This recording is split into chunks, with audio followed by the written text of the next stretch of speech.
Em poucos minutos eu vou te explicar sobre uma coisa que vai realmente te assustar. No mesmo horário em que Sérgio Moro era chamado de ladrão pela esquerda, em uma sessão secreta na CPI do BNDES, Antônio Palocci fez afirmações estarrecedoras. Esqueça o Petrolão. Eu vou te apresentar o maior esquema de corrupção da história humana. O BNDES, ou Banco Nacional de Desenvolvimento Econômico e Social, é uma empresa público-federal, cujo objetivo é o financiamento de longo prazo e investimento em todos os segmentos da economia brasileira. Ele utiliza dinheiro público, como por exemplo o dinheiro que foi retirado do Fundo de Amparo ao Trabalhador, aquele mesmo fundo que teve que parar de pagar boa parte do seguro-desemprego por falta de dinheiro.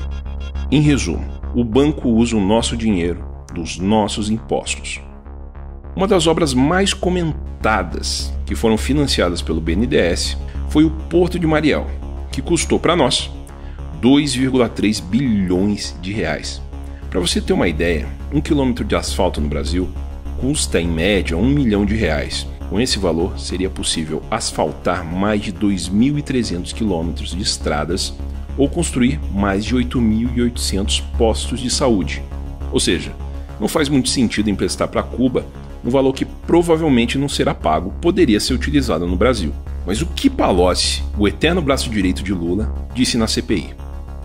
Segundo Palocci, o grande articulador do esquema para roubar o BNDES era Lula, que o total liberado pelo banco em transações duvidosas foi em torno de 500 bilhões de reais, exatamente a metade da quantia que a reforma da Previdência pretende economizar para salvar o país em 10 anos. Palocci afirmou que o ex-presidente tinha como objetivo uma espécie de poder mundial, financiando obras e eleições de nações amigas e ganhando muito com isso.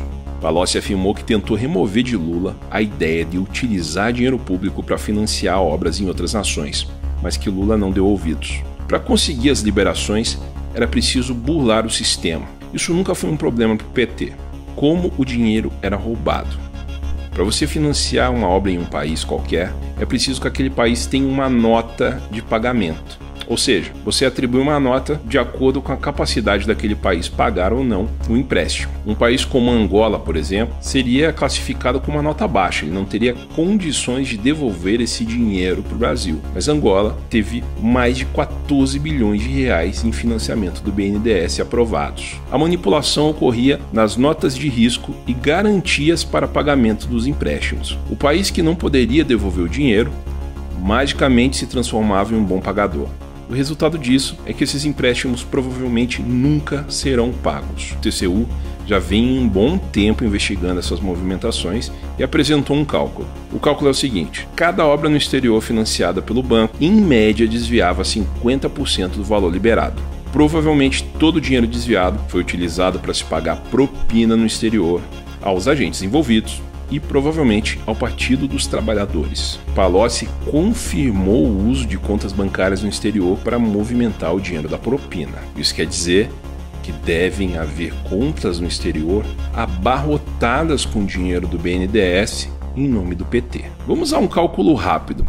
Se 500 bilhões foram liberados para países amigos e desses 500 bilhões, cerca de 50% do valor era propina, estamos falando numa bagatela de 250 bilhões do dinheiro do contribuinte brasileiro em propinas. Outra coisa que chamou muita atenção do TCU foi a liberação de empréstimo acima do valor da obra. Por exemplo, uma obra que custava 200 milhões recebia do BNDES 600 milhões. Provavelmente esse dinheiro extra também era propina. Segundo Palocci, dentro do Brasil, Lula tinha outro esporte: criar bilionários. Ele dava a palavra final nos escolhidos para serem campeões nacionais, como o JBS, Odebrecht, Eike Batista e vários outros empresários mega milionários. Enquanto milhões de empresários sofrem todos os dias para manter suas empresas abertas sem nenhuma possibilidade de conseguir um financiamento do BNDES, Lula escolhia a dedo os novos bilionários do Brasil. Mas, como eu disse, esse é só o começo. Algumas perguntas ficam. O desespero da esquerda em tentar tirar Lula da cadeia, o financiamento de hackers internacionais, a compra de algumas pessoas da imprensa, tem algo a ver com esses bilhões? Os empréstimos estão sendo pagos? Qual é o verdadeiro tamanho do rombo nos cofres públicos? Que a caixa preta do BNDES seja aberta e que possamos saber de tudo isso. Vamos esperar a resposta desse que já é considerado o maior esquema de corrupção do planeta.